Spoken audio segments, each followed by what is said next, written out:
안녕하세요, 달나무입니다. 다가오는 7월, 일본에 대지진이 일어난다.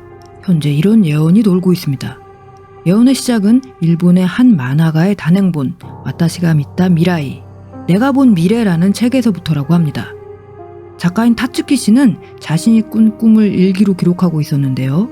1999년에 2011년 3월 대재해가 일어난다, 이런 꿈 내용을 예언했었는데 그게 바로 동일본 후쿠시마 대지진 사태로 실제 일어났습니다. 뭐야, 신기가 있나? 근데 그 작가가 21년에 출간한 내가 본 미래 완전판에서 또 새로운 예언을 했습니다. 진짜 대재앙은 2025년 7월에 온다.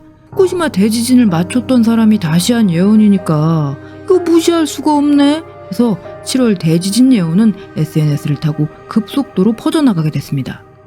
에이, 고작 한 사람의 만화가의 예언이었다고?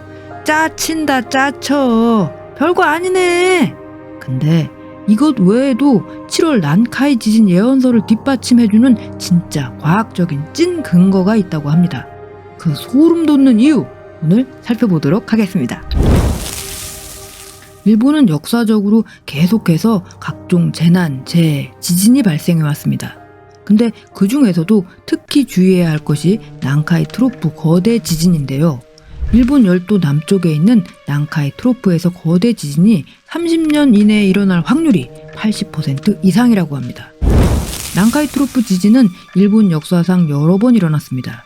기록에 따르면 매그니튜드 8 클래스의 지진이 과거에 대략 100에서 260년 주기로 발생했습니다.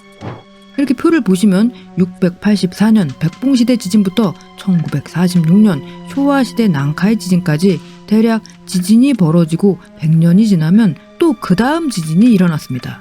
이 계산대로라면 지금이 이전 지진 이후 80년 정도 지난 상태라 30년 안에 반드시 또 온다, 이런 예측이 가능한 것입니다. 그러니까 일개 만화가의 헛소리가 아니라는 것이죠.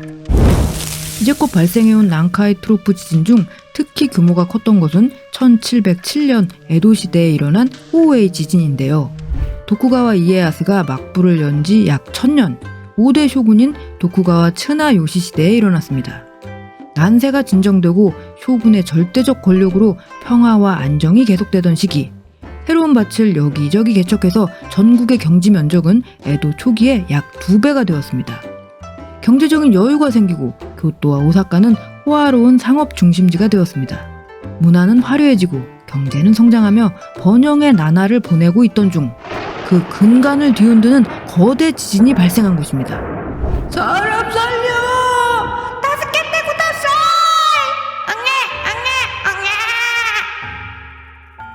1707년 10월 28일 호웨이 지진은 시즈오카에서 시코쿠까지 태평양 연안의 난카이 트로프를 진원으로 하는 지진인데요.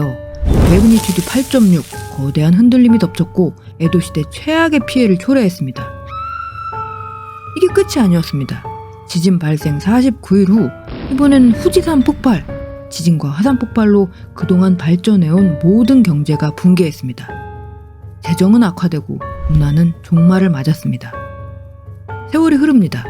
호웨이 지진으로부터 147년이 지나갔습니다. 다시 난카이 트로프 지진이 발생합니다. 1854년 12월 23일 시즈오카현 앞바다에서 매그니튜드 8의 안세이 동해 지진이 일어납니다. 다음 날인 24일 하늘도 무심하지 와카야마현 앞바다에서 안세이 난카이 지진이 발생합니다. 이로 인해 최대 10m가 넘는 대형 쓰나미가 발생했고 전국에서 수천 명이 희생됩니다.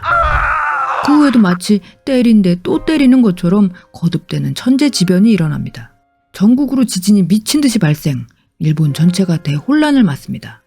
이제 사람들은 자포자기에 이르릅니다. 어차피 난카이 지진은 일본 땅과 공존한다. 막을 방법은 없다.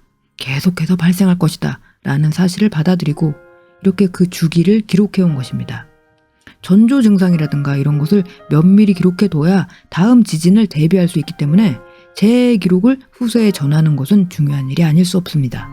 때문에 일본인들은 자연재해 전승비라고 하여 지진이 발생한 지역에 그 지진의 기억을 기록한 비석을 세워두고 있습니다. 기억의 계승. 비가 내리고 눈이 내리면 비석의 먹물이 지워집니다. 그러면 누군가가 다시 먹물을 채워 그 기억이 지워지지 않도록 계승해 갑니다.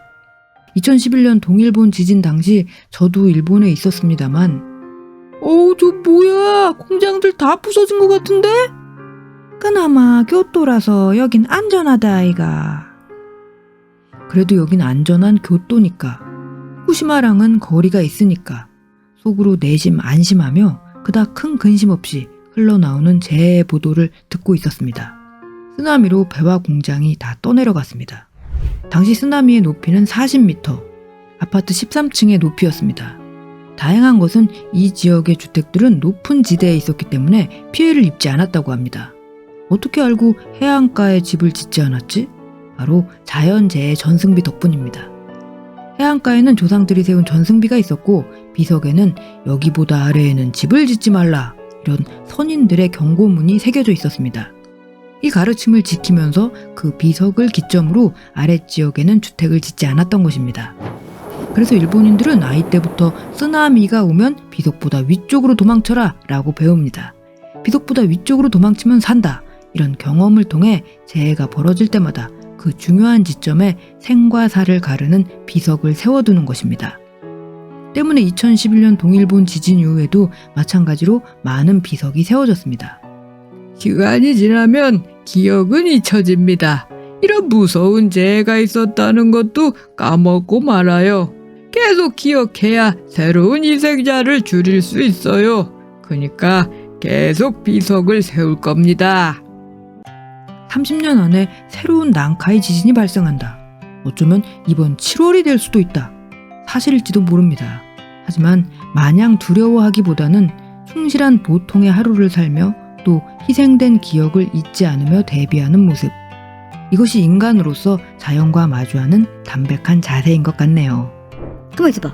근데 타츠키 예언이 정확히 언제라고? 2025년 7월 5일 4시 18분 진도 9 대지진 일본 열도를 습격? 그날 중국이 대만을 침공?